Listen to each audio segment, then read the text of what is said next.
Prime Minister. Mr. Deputy Speaker, sir, I'm responding to Mr. Nispoa's question to give my take on this Ridout issue, which we've been debating now 5 hours. I think the focus of the debate has been on values: integrity, propriety, incorruptibility. Ministers in Singapore are paid a clean wage, realistic, competitive, but clean wage. They don't get perks. There's no official house to live in. You get a salary. It's for you to judge what you need it for your lives. Save it, give it away, spend it, put it in a house, travel, whatever. Therefore, where ministers decide to live, whether they want to rent, whether they want to buy, these are personal choices. And thus I see nothing wrong with ministers renting properties from SLA, or for that matter from a private landlord, provided it's properly done and all procedures are followed. Therefore, when I heard that two of my ministers, Shanmugam and Balakrishnan, had rented black and white bungalows at Ridout Road, my assessment, without going into it in depth, was that I did not believe there was wrongdoing involved. I had every confidence that my ministers and the SLA officials who dealt with them would have done the right things and handled the rentals properly. However, after SLA's statement on the 12th of May, the issue continued to attract public interest. And so when the two ministers asked me to conduct an investigation independent of their ministries, I decided that notwithstanding my confidence in them and in the system, it would be best for me to task CPIB to conduct a formal investigation and to establish definitively if there was any corruption or wrongdoing. Why CPIB? Because CPIB is independent. It has built up a strong reputation as an anti-corruption outfit. And it has the necessary legal powers guaranteed in the Constitution to carry out a thorough investigation. Everybody in Singapore knows what it means when CPIB invites you to lim kopi. And they can invite anybody, ministers, officials, businessmen, ordinary Singaporeans, whoever it is necessary for them to interview in order to establish the facts and the truth and whether there's culpability. I tasked CPIB to look into this on the 17th of May. I was then in Nairobi on an official visit to Kenya. CPIB's investigation went beyond the legal question of whether there was criminal conduct. It extended to broader issues like whether there was preferential treatment enjoyed by the ministers, whether any privileged information was disclosed to them, whether the ministers had abused their position in the process of the rentals. But I wanted these broader questions examined more thoroughly, because as PM, my duty is not just to be satisfied that legally there was no wrongdoing, but whether, quite apart from the law, there was any other kind of misconduct or impropriety. Therefore, after I returned from Africa on the 22nd of May, COVID notwithstanding, I tasked Senior Minister Teo Chee Hean to do a broader review of SLA's policies and processes to complement CPIB's investigation. SM Teo is my most senior minister in terms of years in cabinet and experience. I appointed him to show that I had every intention to maintain the government's and the PAP's long-standing, high and stringent standards of integrity and propriety. I wanted to put my most experienced, most qualified for this purpose, most capable person on the job. I did not consider SMTO to have been involved in the transaction, even though Minister Shanmugam had informed SMTO of the arrangements he had made to recuse himself, including that then SMS Indrani Raja had been told to approach SMTO if the matter had to go beyond her. Because no such issue arose and nothing was ever raised to SMTO. He was the backstop and nothing reached him. It has been suggested, including today by some MPs, that even though SMTO might not have been involved in the Ridout transactions, just because he's a minister, he is not sufficiently independent to conduct this investigation. I take a different view. When it comes to corruption and wrongdoing, crimes, we have an independent process, a CPIB investigation and referral to the Attorney General's chambers for an opinion. We are dealing with laws, with legality, and ultimately the courts are the arbiter of what is legal or illegal. But ethics and standards of propriety, those are the Prime Minister's responsibility. I have to set the standards of what's ethical, what's proper. I cannot outsource them. For example, to appoint an ethics advisor to tell me what is proper or not proper. I have to know what is proper or not. Otherwise, I shouldn't be here. An ethics advisor cannot be the one to decide and to advise the Prime Minister whether ministers acted with propriety or not. Some countries have tried this. You've read about some of them in the newspapers over the last few months. It has not always resulted in more ethical conduct or better government. In Singapore's context, the Prime Minister has to set the standards. He issues the rules of prudence to PAP MPs after every general election. I've done it now, I think, 4 times. He has to set the right personal example of proper conduct. He decides whether a minister has acted properly or not in accordance with the code and the rules. If he thinks so, he should say so. If he thinks not, he must say not. He cannot say, I have no view, I do not wish to influence my ministers and my MPs. Ultimately, the Prime Minister is still accountable and he has to justify his position here to Parliament and answer to Singaporeans at the ballot box. And that's how our system works. That's how it has been kept clean. That's my general approach and the attitude that I have taken in this case.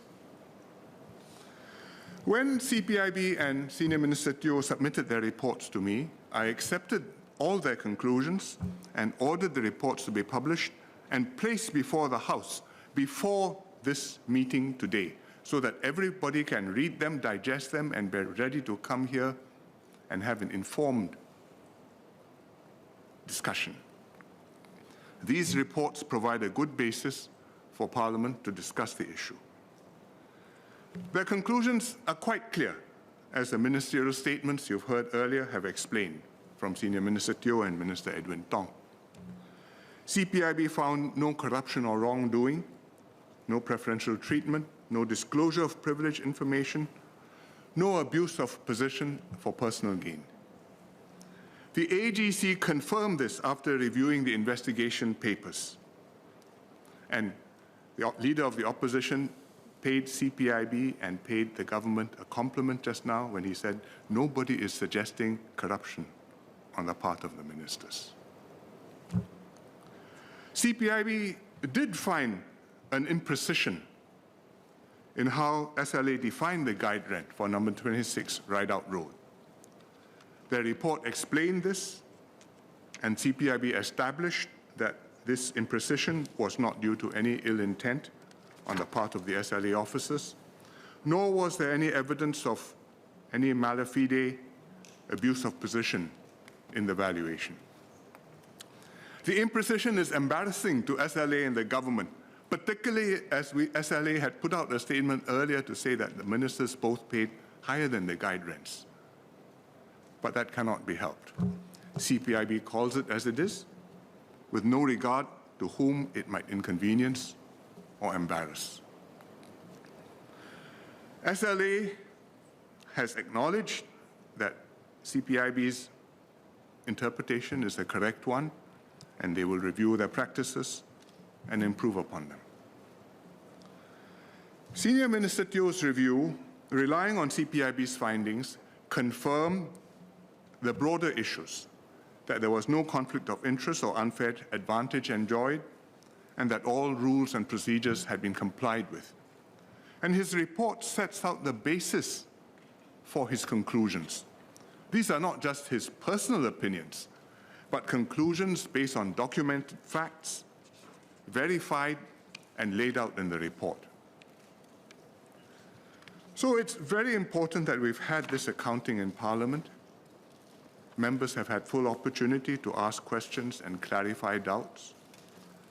The ministers, Minister Shanmugam and Minister Vivian Balakrishnan, have done nothing wrong, and they retain my full confidence. But this accounting in Parliament is not just to resolve the issue of the rentals on 2 black and white properties in Ridout Road, important as that is. It's also a demonstration of how the PAP is determined to uphold the standards which it has set itself from the beginning in 1959. This government has not and will never tolerate any compromise or departure from the stringent standards of honesty, integrity, and incorruptibility that Singaporeans expect of us. In this case, we've investigated it. The ministers have been cleared. In other cases which come up, we will investigate it, and whichever way the facts fall out, they will be taken to their logical conclusion. This is the foundation, not just for the people's trust in the PAP government, but for the integrity and good functioning of our political system. And this is my commitment and the PAP government's unwavering commitment to Singaporeans. Thank you, Mr. Deputy Speaker.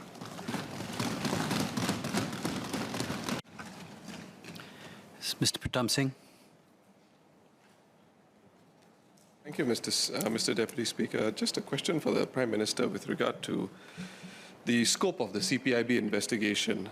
Was CPIB tasked to look into the code of conduct of the ministers and whether the ministers acted in accordance to the code? Because the earlier explanation of the Prime Minister suggested that CPIB looked into the whole range of issues beyond legal issues. My understanding from the miscellaneous paper was CPIB was looking to see whether there was any whether a criminal or corruption offence could be disclosed.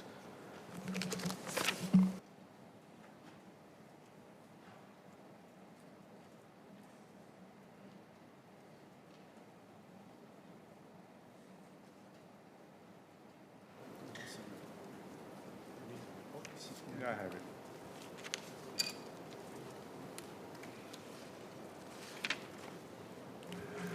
CPIB's instructions from me were to establish whether any corruption or criminal offence had been committed, criminal wrongdoing had been committed.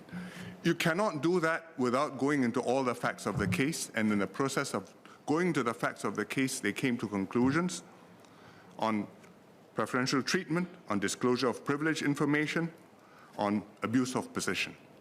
And they put it into their report and in their letter to me, that they had found none of this. They went into it.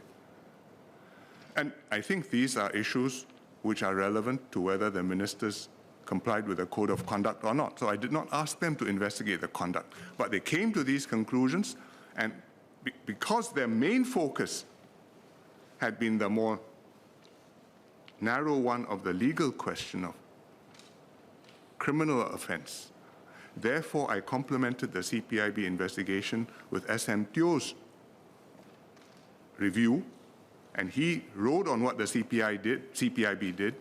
He did further fact-finding and establishment of the policies and of the backgrounds and of the overall way the system operated and SLA operated, and his conclusions are in the report, and they are consistent.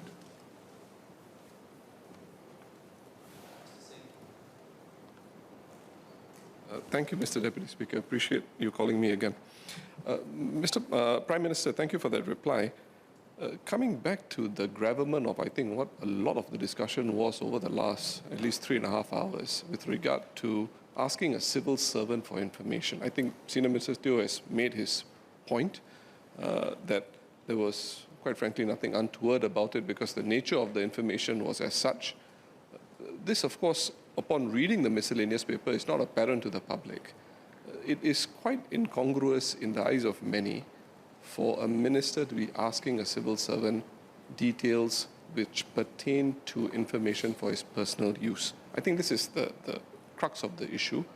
And when people intersect it with the ministerial code of conduct and your letter of prudence, does the Prime Minister not agree that actually this is an issue that has been flagged out and that there is a better way to address a problem of a similar nature when it crops up? Mr. Deputy Speaker, I think if you remember the history of this issue, the question of the minister instructing the civil servant was not public knowledge until we brought it out. The issue has been there since, I don't know, April, over a few months, and the outrageous allegations were being made that the ministers had enjoyed improper benefits and inside tracks and were getting a sweet deal, and all sorts of very grave innuendos were being stated. Nobody cared how he found out about the properties. Now that the report has come out and all those grave suspicions have been dispelled, you focus on this question and you ask, should he have asked the Deputy Secretary? My view is he could have done it a different way. He could have done it this way. He has given the House the reasons why he did it this way. I think those are cogent reasons, which I accept.